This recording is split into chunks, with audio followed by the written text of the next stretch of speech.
Over the last 2 decades, Singapore has endured crises from worldwide pandemics and financial storms to a local riot. Cabinet ministers say that the country not only weathered them, but came back even stronger. Sherlyn Seah speaks to those who worked closely with Prime Minister Loong on how he charted the country's direction. We should make a decisive move now to preempt escalating infections. We will therefore impose significantly stricter measures. This is like a circuit breaker.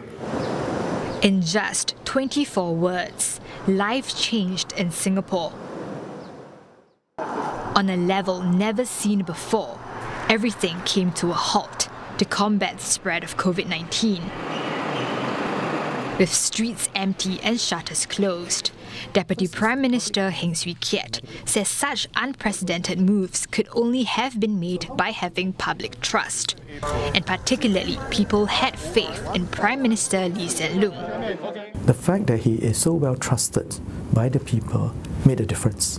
Because when he went on television to explain the measures which we had to take and why very unpopular, difficult measures had to be undertaken, I think the public accepted his message. Is lifted. DPM Heng, who was also finance minister back then, delivered 5 budgets in 2020 alone. That saw some $40 billion drawn from the reserves to tide people through the pandemic. Mr. Heng says PM Lee's decisiveness played a huge role in combating the crisis. The seconds lost would have been lives lost. So I think having someone who is decisive, who can grasp the situation very quickly and very well, is critical. Across the different sets of issues that we had to manage, the healthcare crisis, the public confidence crisis, and the economic crisis, and PM Lee was decisive.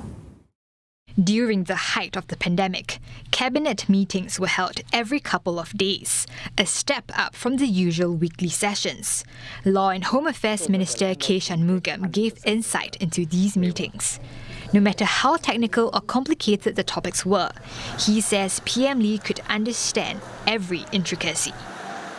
It was quite incredible to observe how quick he was on top of the maths, the science, and the internationally what's happening, why it is happening, and how we should assess. PM Lee also had the tenacity to make tough calls and supported the multi-ministry task force in its proposals. With his backing, Singapore signed early deals to secure access to vaccines, even though they were still on trial. You don't know which one would come out good and which one would not. And if you put money up front, it's not small sum, it's big sum. Questions will be asked. You need a lot of assessment, and you need to be able to justify, because it could turn out to be wasted money. But he said, you know what, put the money down on those that we selected, and that paid off very well for us. Life slowly transitioned to a new normal as more people got vaccinated, and high public trust also extended to within the government. There was trust at all levels, and that's why we are able to work in a united way well. Such trust was also evident during a tense period.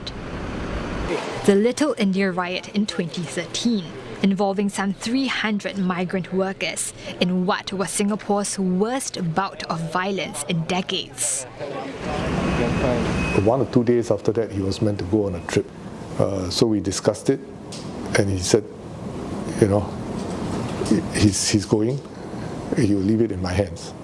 Every day, I would sort of summarize the situation and let all my colleagues know, what has happened, what's the intentions for the next few days, and of course he was in the loop when he just left it to me. So from that point of view, he's very good at sort of letting his team members get on with the job. Going back further, as Singaporeans grappled with worries over their bank deposits triggered by the global financial crisis, PM Lee, just 4 years into his role, greenlit a contingency plan that consisted of a bank deposit guarantee backed by the use of reserves. DPM Heng says Mr. Lee's strong grasp in economics and finance shone through during that critical time. PM was quite clear that we should provide an explicit guarantee because that will give confidence that we are not just talking about a general government's guarantee that taxpayers will be liable for, but a serious guarantee as a backstop. While not a single cent was touched, the safeguards were what reinforced Singapore's reputation as a financial hub, all the way till today. But in the decade and a half since that crisis, confidence in Singapore's financial system, confidence in our management of the Singapore dollar has gone up. And today, our banking system has grown significantly. Our asset management industry, wealth management industry, private banking industry has grown significantly. And I think that decisiveness and that appreciation of the importance of managing well during one of the worst crises in the world's economic history was a very important factor.